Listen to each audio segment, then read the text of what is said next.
Hi everybody, Kathy Tibbles here with WordPress Barista. Nice to see you. Happy Friday.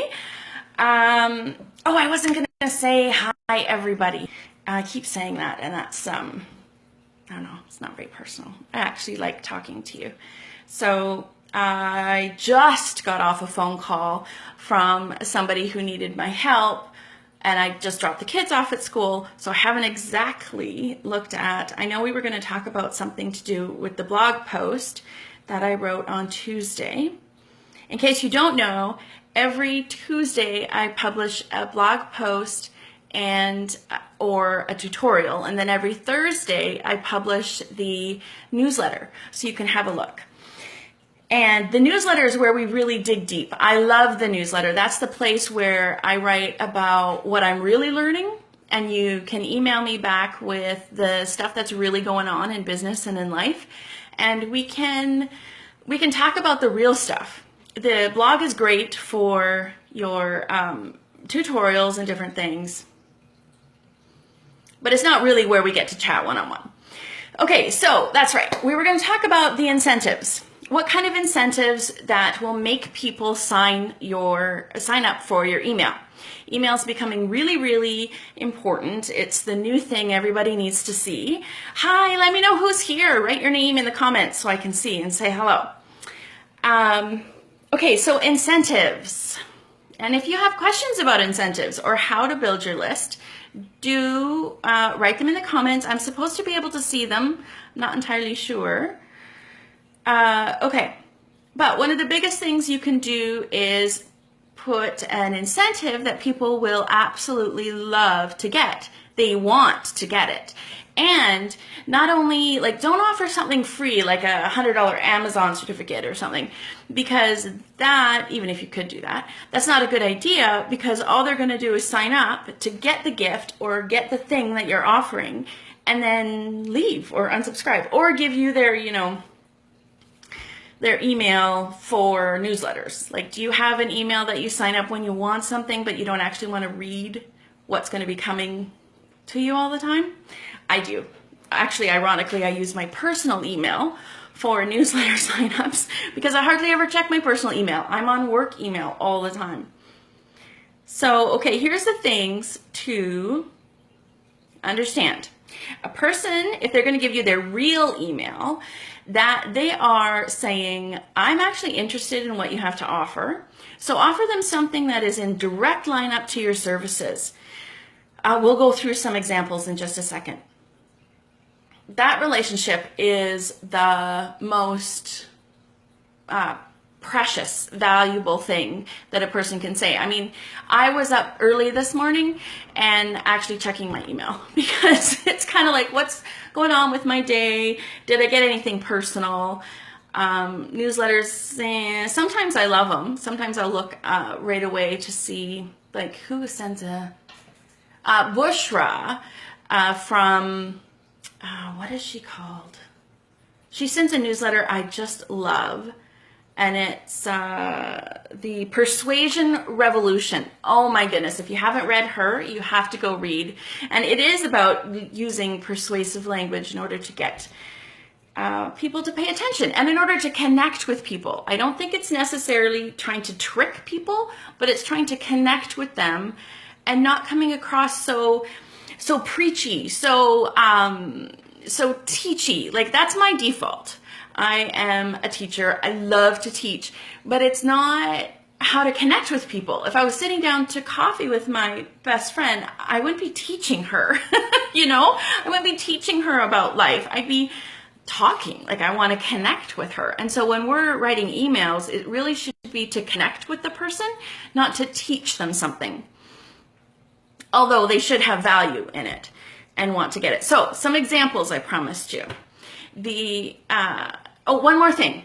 It has to be valuable and have a value of at least $10. I would actually pay to get that because they are paying. They're paying with their email address. So if they saw something for $10 and were like, yeah, no, don't need it, then of course they're not going to put their email address in either.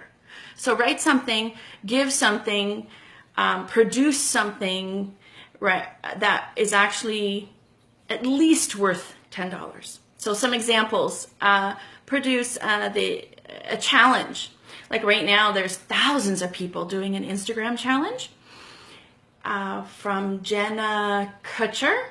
I think she has like 6,000 or 7,000 people doing this challenge, and everybody signed up to her email list to get the challenge. And every day she's sending us, just for 7 days, she's sending us an email on how to boost our Instagram. So a challenge is really good, and because of the community, there's just so many people so excited about it, they're actually willing to do this, and it's free, and I would actually expect to pay for it. So a challenge is a good idea. This, in the same sort of vein, a free e-course or a free email challenge or a free, I love the word mini training that's been coming out now, because who has time for a real training or a real ebook? But if you had a mini training that's valuable, if you had a challenge, if you had a quick guide, like a checklist, a worksheet, stuff like that.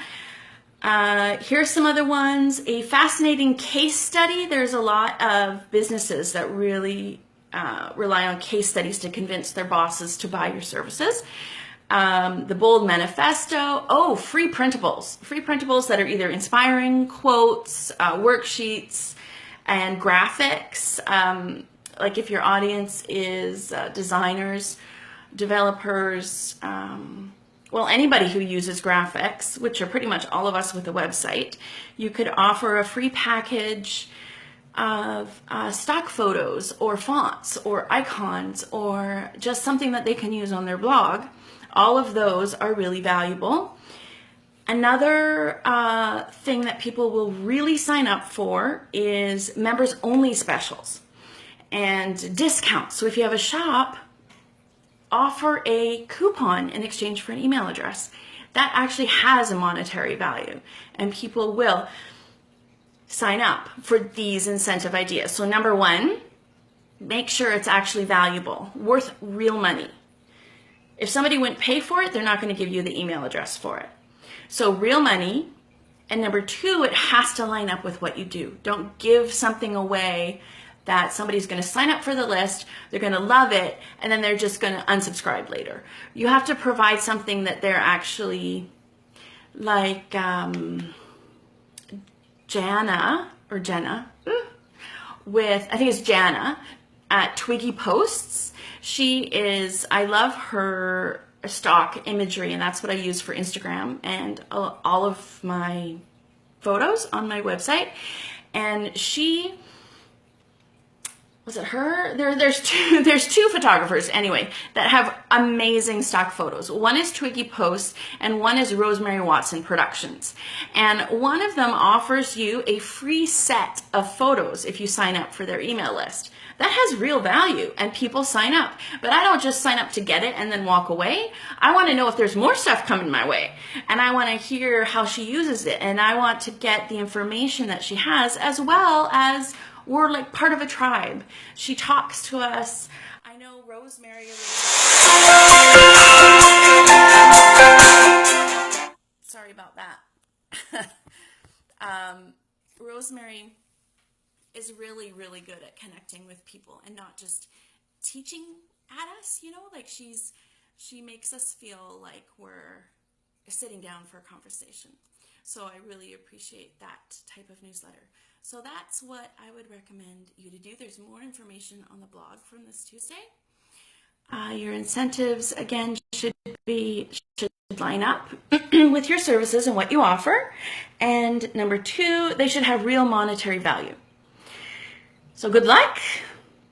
Write some incentives, get people signing up to your list. There's a ton of more information, like 6 or 7 posts that I've written on building your email list, what to write, all of those good things. Enjoy and have a wonderful weekend. Bye.